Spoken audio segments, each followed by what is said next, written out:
Hi everyone, it's Siris Rivas, and I just wanted to take a moment. I did a Facebook Live earlier this week on this topic, and it ended up kind of getting cut up in two pieces, and so I wanted to create a singular video that had some of this information for you in case you know of anyone that would be interested in this topic.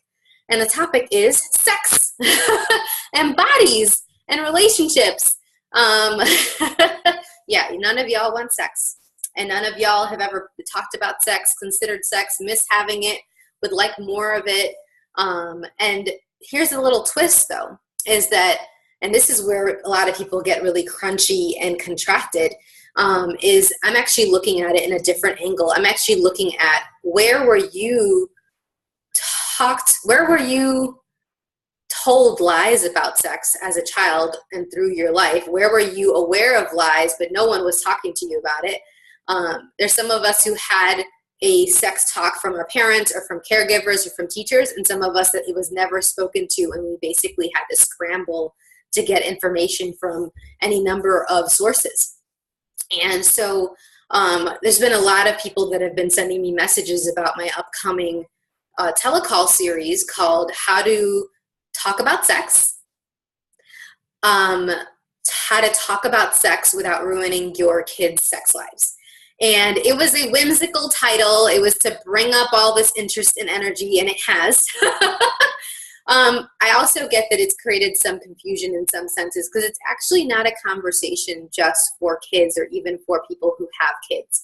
It's actually for anyone who's ever been a child and who has children, yes, or who work with children, and that also includes young adults, and you'd like to actually have more ease with talking about sex and bodies and relationships from a space that doesn't include shame and blame and regret and all of the lies about love and romance that many of us were told, and then over the course of our different choices, we've learned what was actually true for us and what wasn't. And so this upcoming discussion, it's brought up some really interesting questions that some people have already sent me. And part of it actually started about a year and a half ago when I did a call with a wonderful group of people, and it was called Sexualness, Energy, and Bodies in Children. And just to see the interest of what was going on there. And most of the people that were on the call were actually bringing up where in their childhood or in their young adulthood, they had been abused, they had been told a lot of lies, they were shamed for their interest, for masturbating, for any number of things. They were, blamed for their parents' relationships. That was definitely in my world with my family. And how do you actually talk about abuse? How do you actually talk about sex? How do you actually talk about bodies from an expansive space when maybe you've experienced something that wasn't so expansive and joyful and nurturing to your body? How do you not pass that on?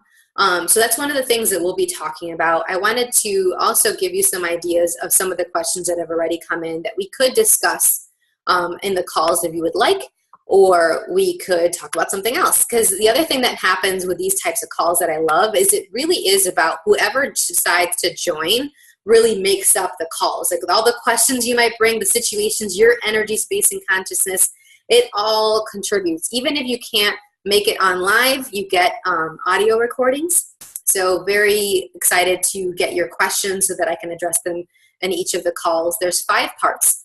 But some of the questions that have already come in are, okay, is what do I do or say when I catch a child masturbating? And I've had professionals ask me this. I've had parents who not only, it's not even the like movie stereotype of like walking in on your teenager. It could be like a 3-year-old rubbing themselves in the carpet while they're watching TV on their stomach, which I've witnessed when I was babysitting as early as 11. I was babysitting, and there was a child that I was babysitting that was 3 years old and was doing that. And I remember being like, well, that's interesting. Okay. And I didn't stop them, and I didn't really address it. And I thought, okay, that's fine. Knowing that if their parents had seen it, there might have been a different reaction. And it's not that my reaction response is right and theirs is wrong. It's just a different response. what does it create when you make a big deal and you blow up at them and you tell them not to do that? And what does it create if you're like being like, And what does it create if you say something else? Like, oh, maybe you should do that in a private place, and this is where you can do it. Like, there's a lot of options there. There's not just any one right answer with any of this. It really depends on the situation, the child, what's going on, all the other energies and factors that are involved. Some other questions that have been brought in: should I be worried that my child is dressing in clothes from another gender? How do I explain to them where babies come from, and actually looking at their development and what they're willing and able to hear and what's actually required. Sometimes kids ask questions and they're not really asking the question that they're saying verbally. They're actually asking or looking for something else. I'm not going to read all of these, but one other one is, oh, okay, I know my child is watching pornography. What do I do? So for a lot of young people, that's where they're going to get information about sex and bodies. And is that accurate? What does that create for them when it comes to expectations for what they're going to find when they're copulating with somebody else, when they're being intimate with somebody else? What does that create for the world? So actually looking at that from a space of awareness, that's super, super key. And then one other example of some questions, let's see here. Oh, so when a child acts more mature than their age and they're bringing up mature topics in like a classroom setting or in a public place, and you're an educator or professional like a therapist, how do you actually talk to the parents about how that's showing up in a way that doesn't like send them running or puts them really defensive in a really defensive stance? So these are just some of the questions so far. There's been some other topics about safety. And one of the things that I'm really interested in adding to the discussion is the idea of pleasure. A lot of sex education programs and a lot of discussions from parents, they look into the biological, the anatomical, which is super important as well. And what about pleasure? I've had so many stories of young people where they're doing all kinds of things sexually, and they don't even compute, they're not even considering that pleasure should be a part of it.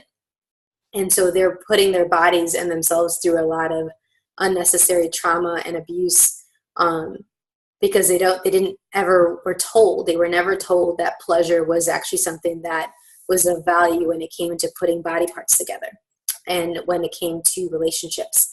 And so how many of that is what's been going on with us? So the calls start in 2 days. 5 parts. We're going to look into all of this, all the nooks and crannies, wherever you're willing to go with this. How much more change and ease can we have by talking about this topic? How much more can we rewrite our histories around this topic by really getting into it and looking at all of the crunchy bits? And I'm willing to be totally vulnerable with you and have your back in this discussion. There's a lot that has happened for me, as much as I'm very open to talking about sex now, and I have quite a bit of ease with talking about it. It's really fun for me. That wasn't always the case. And so if you would like a different possibility for your world, I invite you to these calls. We start September 7th. The first call is what words are you using to talk about sex? And then we'll look at what lies were you told, some ideas about being vulnerable, and much, much more. I'll leave the link and information under this video. But I really appreciate you taking the time to look at this. If you know of anybody that is still struggling with some of the things that they were told and not told as children and young adults, maybe send them this video. Or if you know of anyone that has children and they're at that age where they might be talking more about sex, or they don't even know what age that would be, to start bringing that kind of thing up. Or if you're a professional or know of professionals that work with children a lot, that they would want to be a resource and a support for the children in their lives that they're working with and playing with, so that they can have some resources and tools. I have so many different videos and links and things that I would love to tell y'all about whenever you're ready and willing to have some more change and ease around this topic. So thank you so much for taking the time to watch this video. Hopefully it's a little bit more succinct now that it's not in 2 pieces. And yeah, we start in 2 days. And how does it get any better than this? How does it get any better than whatever we've been told about sex, whatever we've experienced, whatever we haven't experienced, whatever we've chosen and not chosen? So until next time, thank you so much for watching, and I will talk to you soon. Bye.